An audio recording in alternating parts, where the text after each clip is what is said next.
जय माता दी, जय मां कामाख्या, जय मां तारा देवी। ओम ह्रीम स्त्रीम हौम फट, यह मां भगवती तारा देवी का मंत्र है। बहुत से साधकों द्वारा तारा देवी की साधना, पूजन, अर्चन के बारे में प्रश्न आए दिन देवराधा ट्रस्ट सत्यवाणी चैनल पर प्रश्न देखने को मिलते हैं।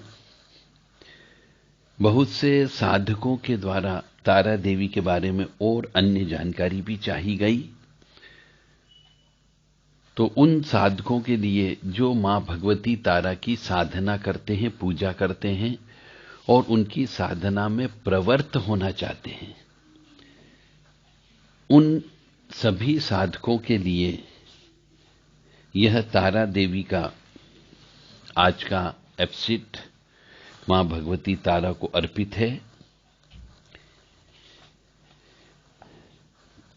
तारा देवी सर्व विघ्नों का नाश करने वाली महाविद्या है। जैसे कि महाविद्या का जो स्रोत है उसमें भी बताया गया है, काली तारा महाविद्या षोडशी भुवनेश्वरी भैरवी छिन्न मस्ता च विद्या दुमा तथा बगला सिद्ध विद्या च मातंगी कमलात्मिका एतदस महाविद्या सिद्ध विद्या प्रतिर्किता। यानी कि दूसरे नंबर पे जो महाविद्या आती है वह तारा देवी की विद्या आती है और ये विघ्नों का नाश करती है। तो मनुष्य को तारा देवी की पूजा अपने विघ्न बाधा का नाश करने के लिए विशेष अनुष्ठान कराना चाहिए। तारा देवी के बारे में बहुत सारी कथाएं प्रचलित हैं कि तारा देवी के द्वारा स्वयं भगवान शिव को अपना स्तन दुग्ध पान कराकर जो शिवजी ने जहर पिया था उस हलाहल की पीड़ा से मुक्त कराने वाली देवी है, इसलिए वह नील वर्ण की है।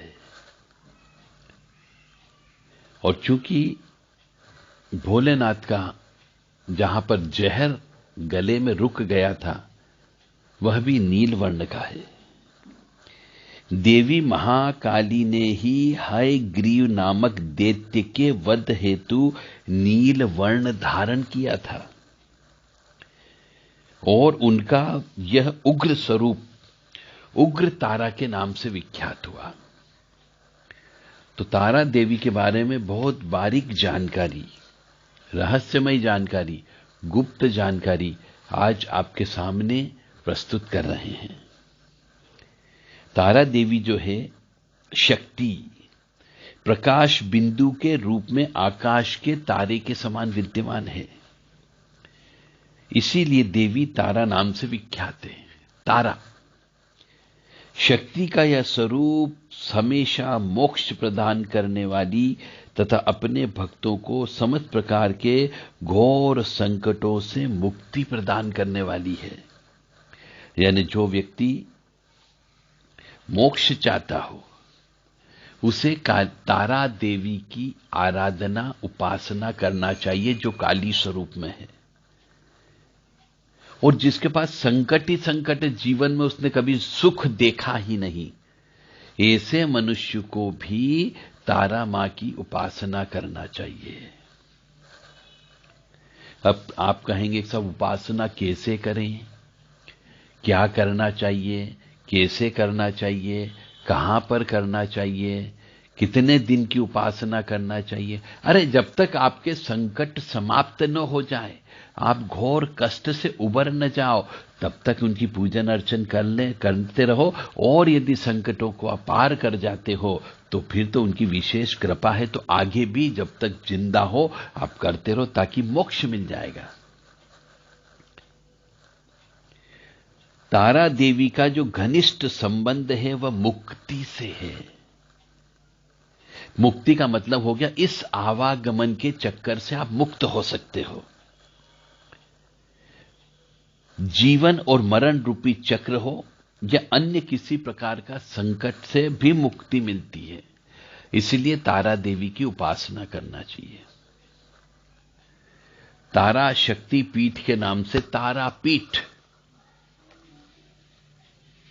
एक जगह है, वहां पर जाकर के आप मां भगवती तारा देवी की विशेष पूजन अर्चन कर सकते हो। उस जहां पे उतरा जाता है, ट्रेन से जाया जाता है, उसे कहते हैं रामपुर हाट। भगवान शिव के द्वारा समुद्र मंथन के समय हलाहल विष का पान करने पर उनके शरीर की पीड़ा यानी जलन के निवारण हेतु इन्हीं देवी ने यानी तारा देवी ने माता के स्वरूप में शिव जी को अपना अमृतमय दुग्ध स्तनपान कराया था, जिसके कारण भगवान शिव को समस्त प्रकार के शारीरिक पीड़ा से मुक्ति मिली थी। देवी जगत जननी माता के रूप में और घोर संकटों से मुक्ति हेतु प्रसिद्ध हुई है। देवी तारा के भैरव हलाहल विष का पान करने वाले अक्षोभ्य शिव हैं, जिनको उन्होंने अपना दुग्ध पान कराया। जिस प्रकार तारा देवी ने भगवान शिव के शारीरिक कष्ट का निवारण किया, वैसे ही देवी अपने उपासकों के घोर कष्टों और संकटों का निवारण करने में समर्थ है और करती भी है। इसलिए जो व्यक्ति भयंकर संकट में है, वह व्यक्ति मां भगवती तारा देवी की उपासना कर सकता है।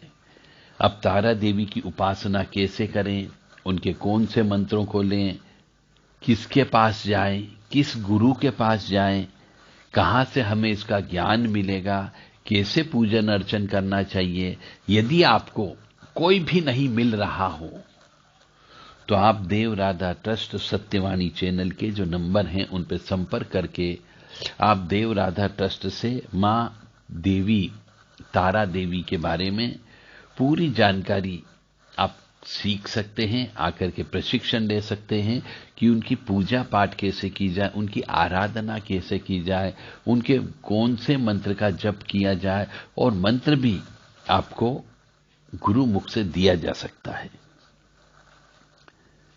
मुख्यतः देवी की आराधना साधना मोक्ष प्राप्त करने हेतु वीराचार या तांत्रिक पद्धति से की जाती है।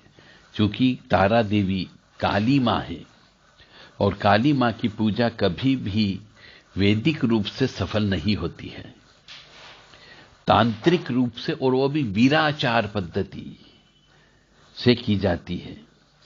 परंतु भक्ति भाव युक्त साधना ही सर्वोत्तम होती है।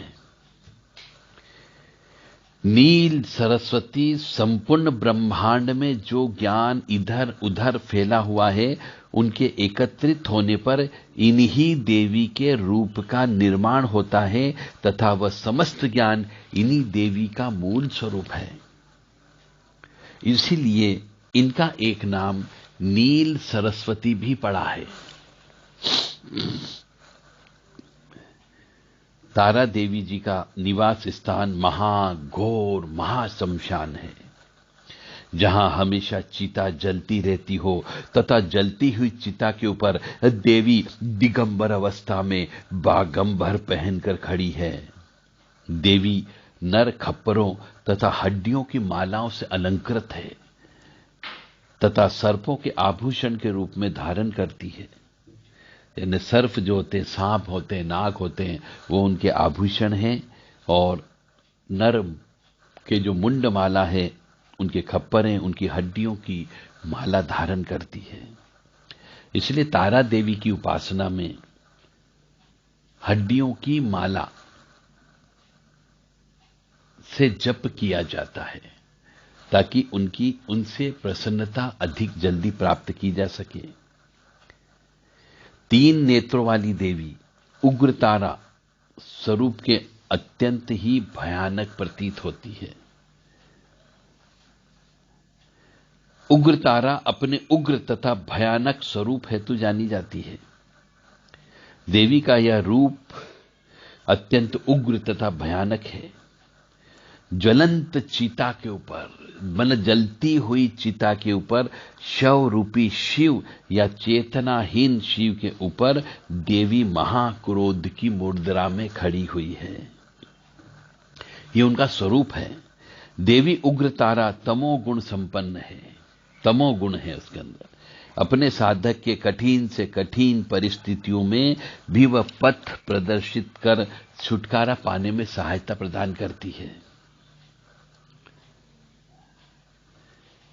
अब देवी उग्र तारा, उनका जो फोटो बनाया गया है उसका वर्णन हम आपके सामने कर रहे हैं कि देवी तारा एक वीर योद्धा अपने दाहिने पैर आगे किए हुए युद्ध लड़ने हेतु उद्धत है।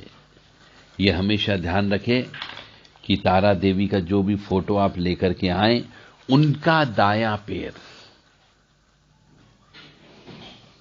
आगे की ओर बढ़ा हुआ होना चाहिए। मैंने आगे की ओर कर, शव इधर उधर पड़ी हुई होती है। सियार, गीदड़, कुत्ते इत्यादि हिंसक जीव इनके चारों ओर देखे जा सकते हैं। तारा देवी में राजसिक व रजोगुण संपन्न है, परम ज्ञानी है। अपने असाधारण ज्ञान के परिणाम स्वरूप इधर उधर बिखरा हुआ ज्ञान पड़ा है, उन सबको एकत्रित करने पर जिस ज्ञान की उत्पत्ति होती है वे देवी ही नील सरस्वती है। इनके स्वरूप में देवी राजसिक या रजोगुण संपन्न है।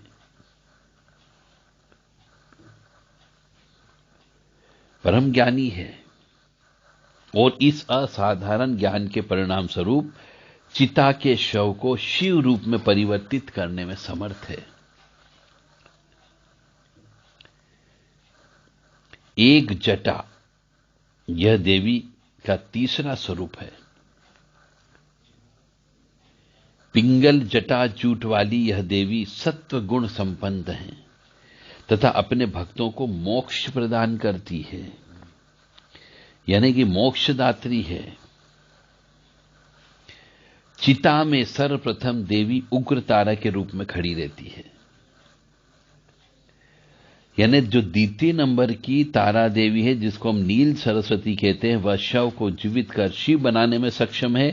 और तीसरे रूप में देवी एक जटा जीवित शिव को अपने पिंगल जटा में धारण करती है या मोक्ष प्रदान करती है। देवी अपने भक्तों को मृत्यु के बाद में अपनी जटाओं में विराजित अक्षोभ्य शिव के साथ में मोक्ष प्रदान करती है। तारा देवी के अन्य 8 स्वरूप हैं जिसको अष्ट तारा समूह भी बोला जाता है, जिसमें तारा देवी, उग्र तारा, महोग्र तारा, व्रज तारा, नील तारा, सरस्वती तारा, कामेश्वरी तारा देवी और भद्रकाली चामुंडा है।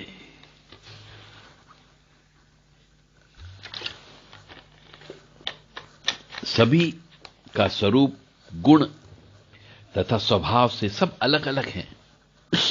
हे तारा देवी, परंतु सबका अलग अलग गुण तथा स्वभाव है।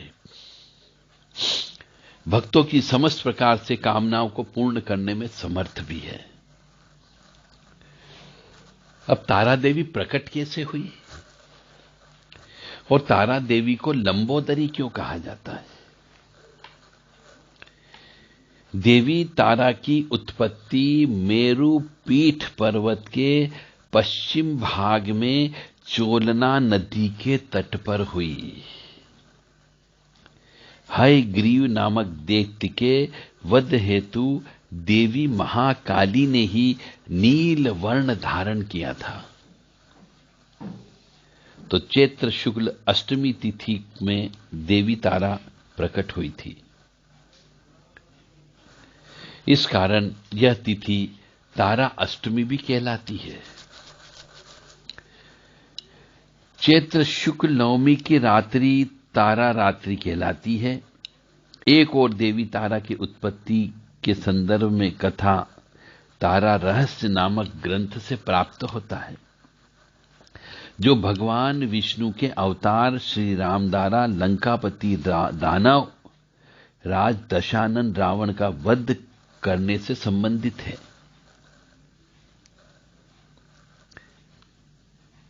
स्वर्गलोक के रत्नदीप में वैदिक कल्पोक्त तथ्यों तथा वाक्यों को देवी काली के मुख से सुनकर शिव जी ने अपनी पत्नी पर बहुत प्रसन्न हुए। शिव जी ने महाकाली से पूछा, आदिकाल में अपने भयंकर मुख वाले रावण का विनाश किया, तब आश्चर्य से युक्त आपका यह स्वरूप तारा नाम से विख्यात हुआ। यानी रावण का वध जो हुआ है वह तारा देवी के माध्यम से ही हुआ है। उस समय समस्त देवताओं ने तारा देवी की स्तुति की थी तथा तारा देवी ने अपने हाथों में खड़ग, नरमुंड, खप्पर, अभय मुद्रा धारण की हुई थी। मुख से चंचल जिह्वा बाहर कर आप भयंकर रूप वाली प्रतीत हो रही थी। आपका यह विकराल रूप देख करके सभी देवता भय से आतुर हो कांप रहे थे। विकराल भयंकर रौद्र रूप को देखकर उन्हें शांत करने के लिए ब्रह्मा जी आपके पास आए। समस्त देवताओं को ब्रह्मा जी के साथ देखकर देवी लज्जित हो आप खड़ग से लज्जा निवारण की चेष्टा करने लग गई। रावण वध के समय देवी जी ने अपने रुद्र रूप के कारण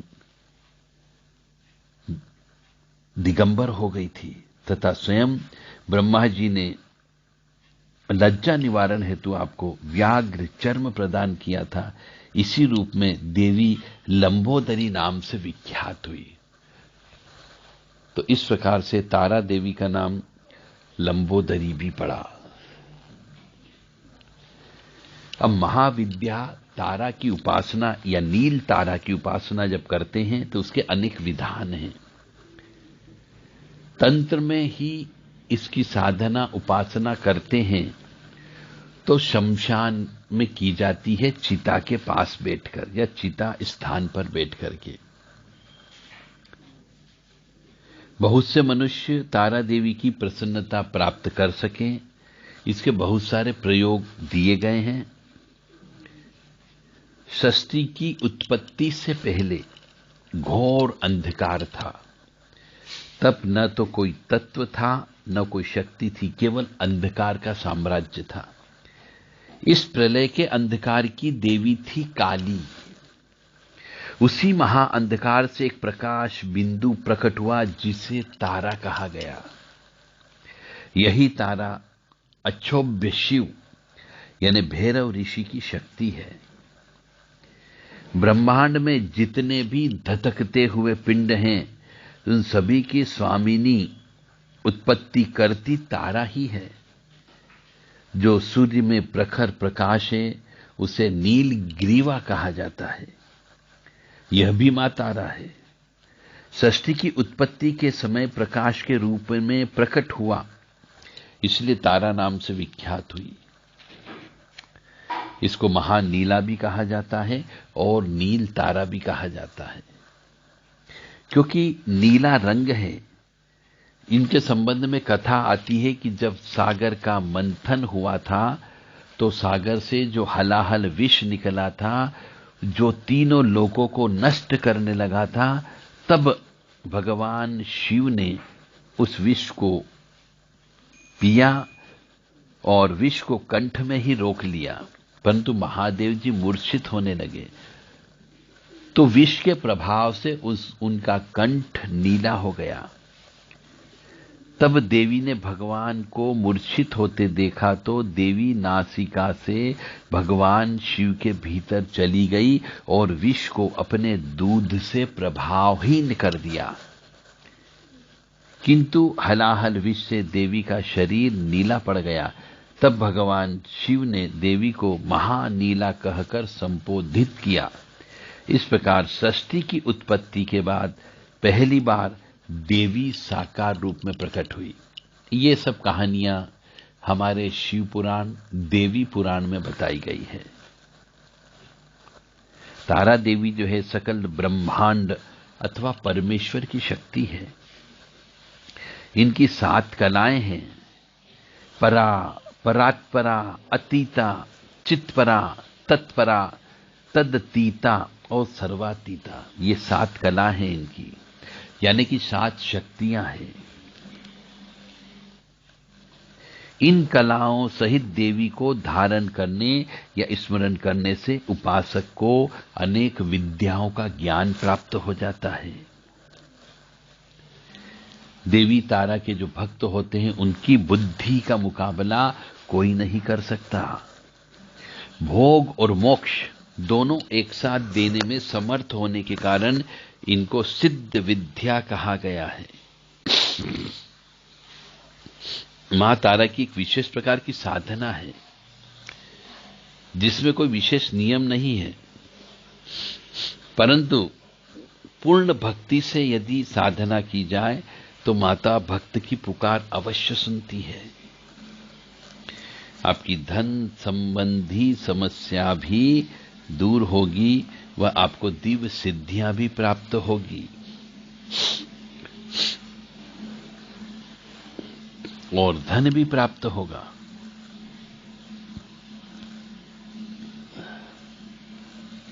मां भगवती की साधना 18 दिन की जाती है। 18 दिन पूरे हो जाए तब माता की तस्वीर या यंत्र को पूजन में रखा जाता है। गुलाबी वस्त्र में रखकर अलमारी में रखें और पूजा अनुष्ठान में आपके जीवन को दिव्य और सुखमय बना देता है। अनुष्ठान के दौरान जप करते समय अनेक प्रकार के अनुभव हो सकते हैं, परंतु जप करते रहे। कभी कभार अगर पूर्व कर्म की प्रखरता या पुण्य कर्मों के प्रताप से देवी सपने में वर मांगने को कह सकती है। यानी पिछले जन्म के कर्म यदि आपके अच्छे हैं, पुण्य कर्म हैं, तो देवी जी सपने में आकर के आपसे बात भी कर सकती है।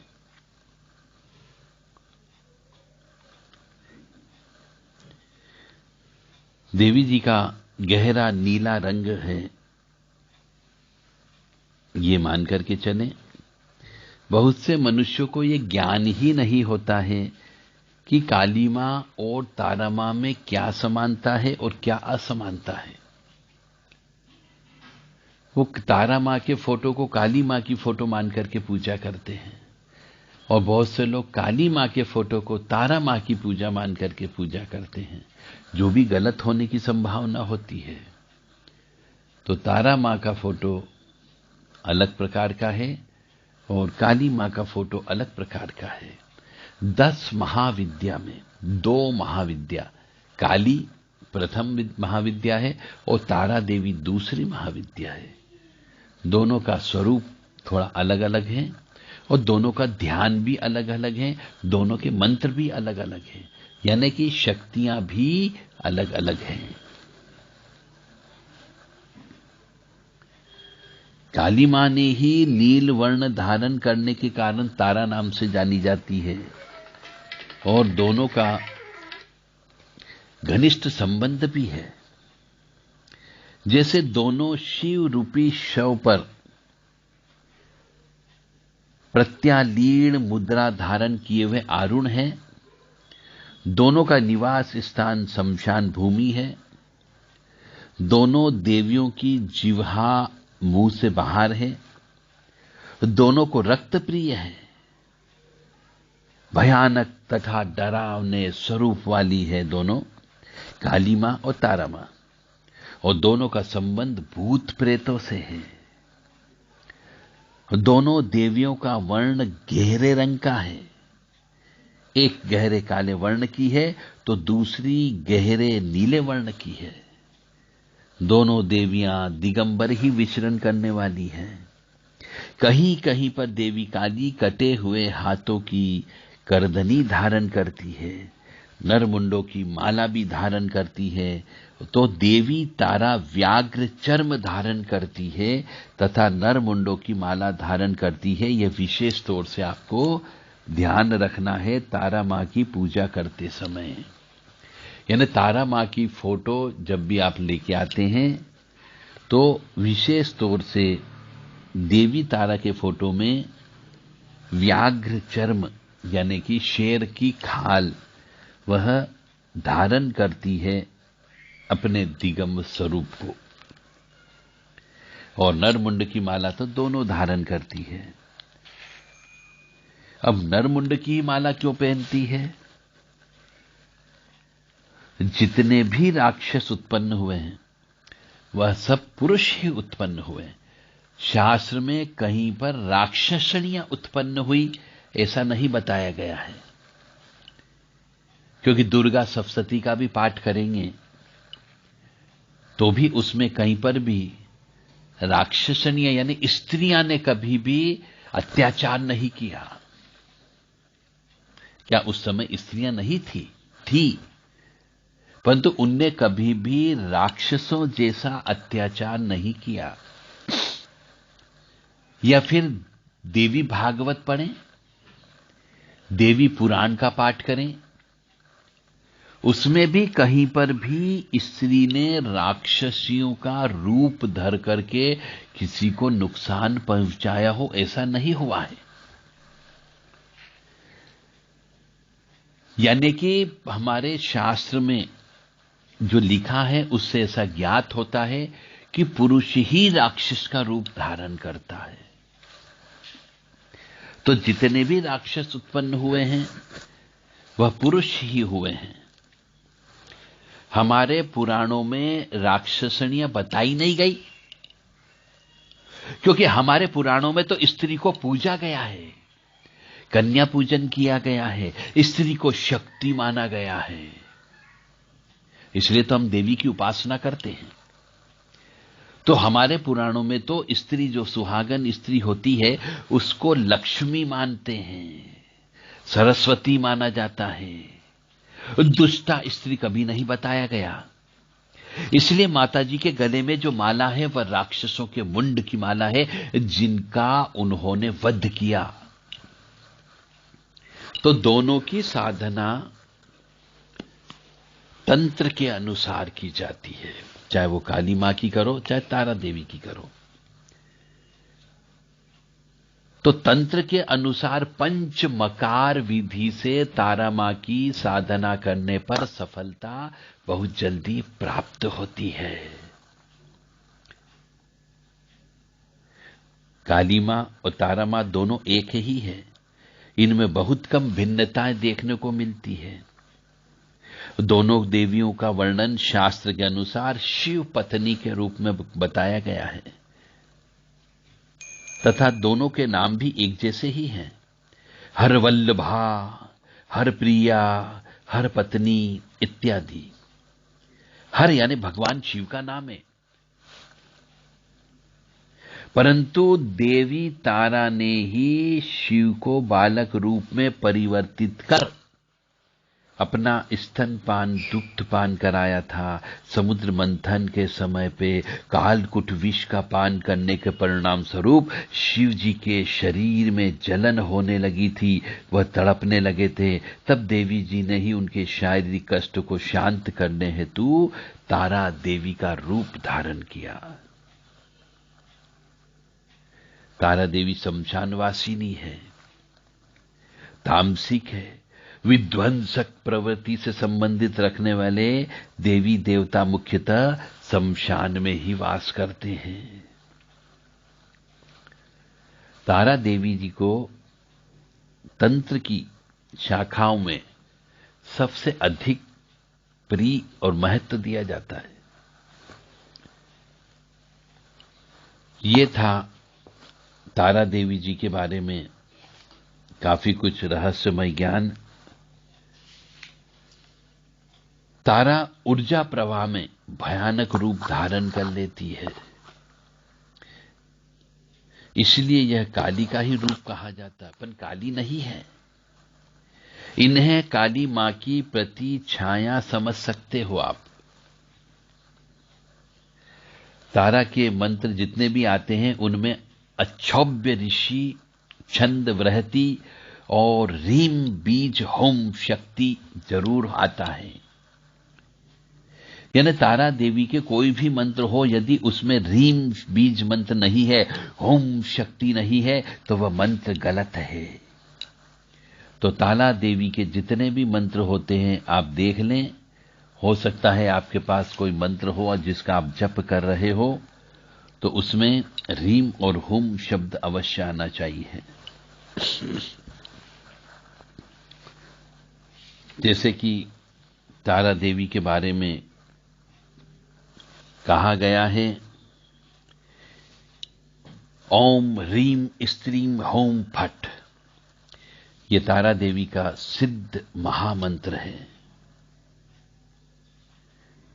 तारा देवी की साधना करने के लिए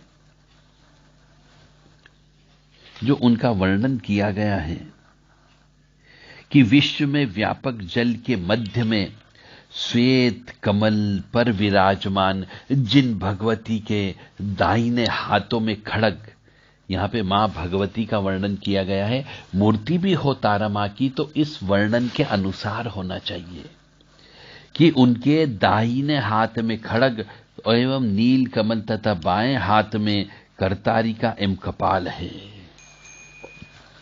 जिनके शरीर की कांति नील वर्ण की है।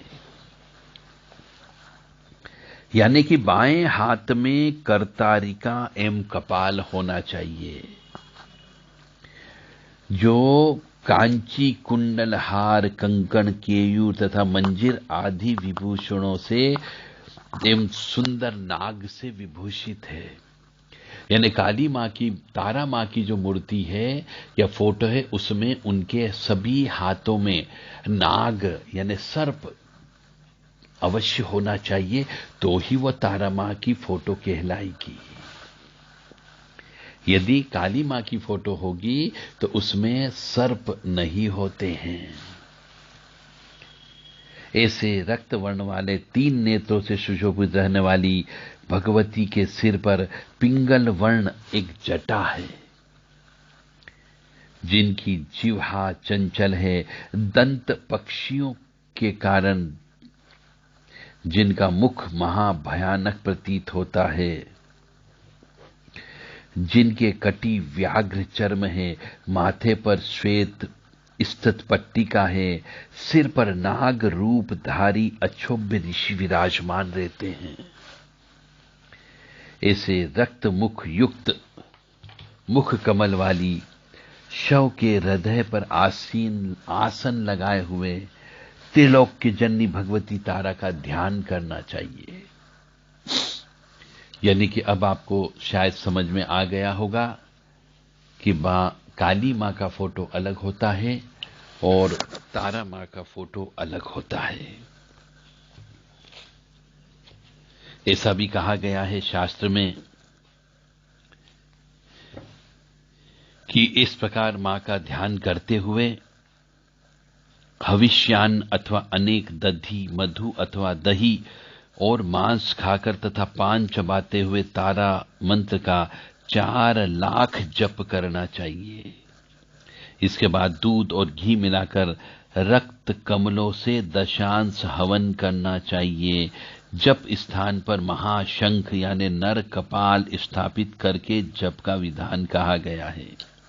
यानी तारा देवी को प्रसन्न करना हो और उनकी साधना करना हो तो आपके पास में नर मुंड अवश्य होना चाहिए, उसके ऊपर बैठ करके ही तारा देवी की आराधना करना चाहिए।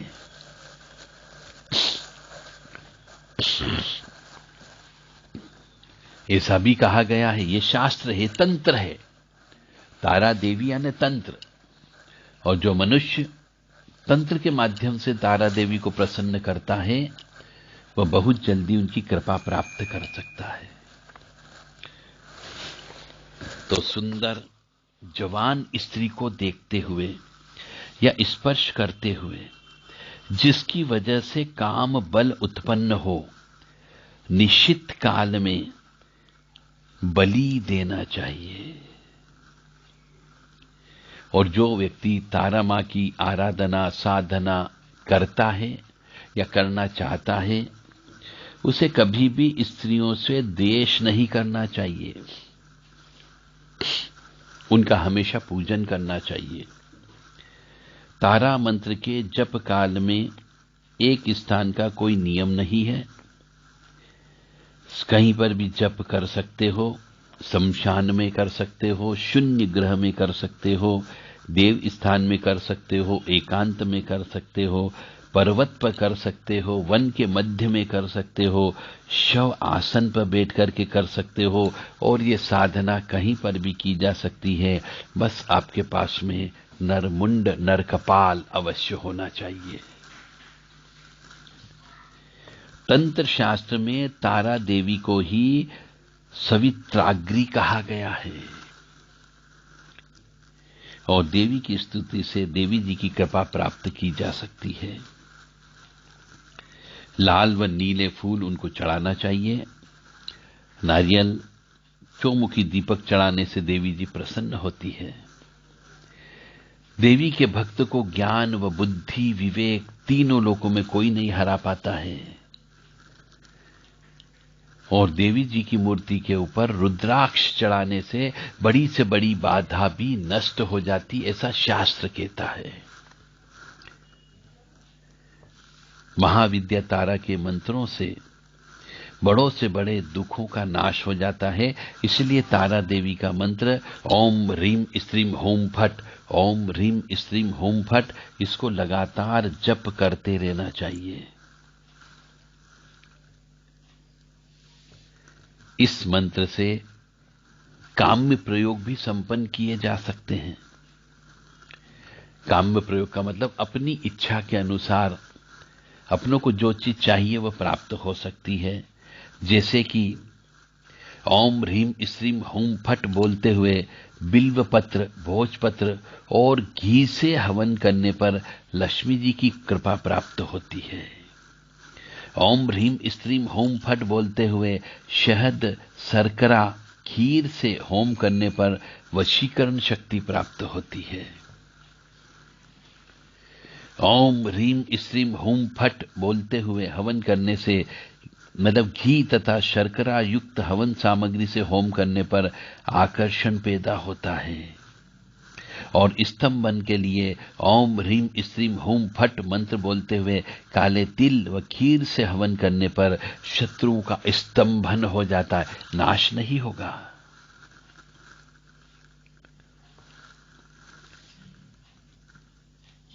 तो सफेद या नीला कमल का पुष्प चढ़ाना चाहिए, रुद्राक्ष से बने कानों के कुंडल चढ़ाना चाहिए, अनार के दाने प्रसाद के रूप में चढ़ाना चाहिए, सूर्य शंख को देवी पूजन में रखना चाहिए, भोजपत्र पर रीम लिख करके चढ़ाना चाहिए, और अक्षत, रक्त चंदन, पंचगव्य, पंचमेवा, पंचामृत चढ़ाना चाहिए।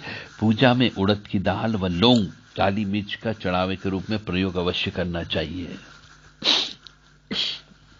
तारा देवी का मंत्र है ओम ह्रीम स्त्रीम होम फट, ओम ह्रीम स्त्रीम होम फट, और एक जटा देवी का मंत्र है ह्रीम त्रीम होम फट, और नील सरस्वती का मंत्र है ह्रीम त्रीम होम। इन सभी मंत्रों के जाप के पहले अच्छोभ्य ऋषि का नाम लेना चाहिए और उनका ध्यान करना चाहिए। यह गृहस्थ लोगों को फायदा अवश्य देगा।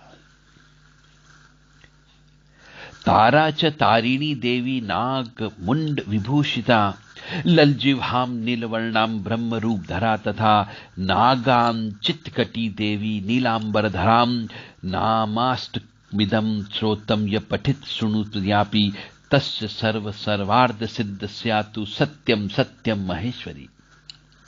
यानी कि तारा, तारिणी, नाग मुंड विभूषिता, लल जिह्वा, नीलवर्णा, ब्रह्म रूपधर, नागांचित कटी तथा नीलांबरा, ये नाम 8 नाम लेने से, तारा देवी के नाम लेने से और श्रवण करने से या पाठ करने से सर्वार्थ सिद्धि होती है। ऐसा भैरव जी कहते हैं, हे महेश्वरी, यह सत्य है, यह सत्य है, यह सत्य है। और यदि बहुत ही ज्यादा आपके पास सामान उपलब्ध हो तो पंचमुंडी साधना तारा देवी के लिए करना चाहिए।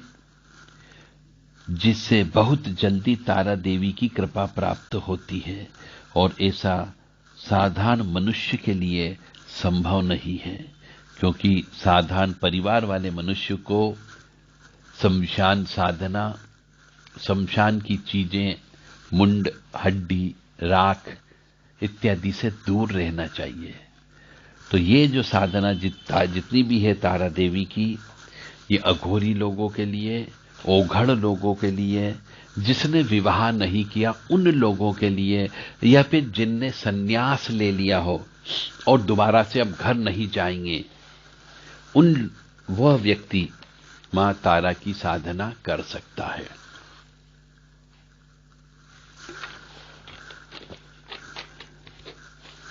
तारा देवी के बारे में जितना कहा जाए उतना कम है, क्योंकि आज भी तारापीठ महाशमशान में स्थित पंचमुंडी आसन पर बैठकर जो साधक तारा देवी का मंत्र ओम ह्रीम श्रीम होम फट ये 3 लाख जप कर लेता है, ऐसा कहा जाता है कि उसे मां तारा प्रत्यक्ष दर्शन देती है।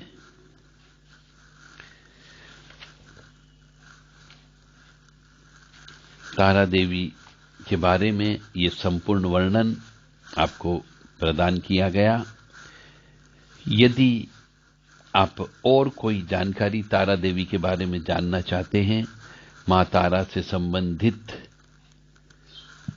यदि आप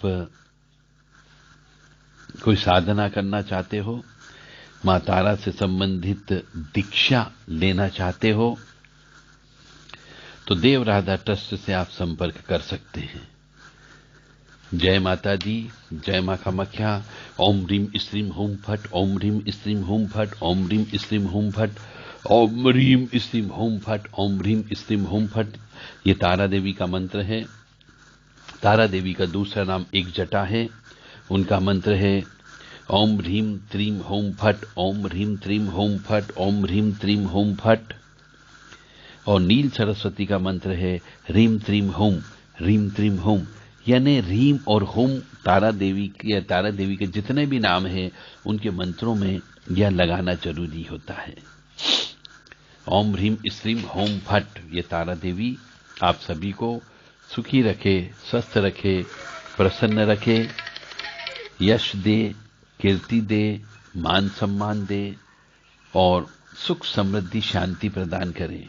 मां भगवती जगत जननी, आद्य शक्ति भवानी, अलहादिनी शक्ति, कष्ट निवारिणी, दुख निवारिणी, महिषासुर मर्दिनी, धूम्रलोचन संहंत्री, चंडमुंड विनाशिनी आपको सुखी रखे, स्वस्थ रखे, प्रसन्न रखे।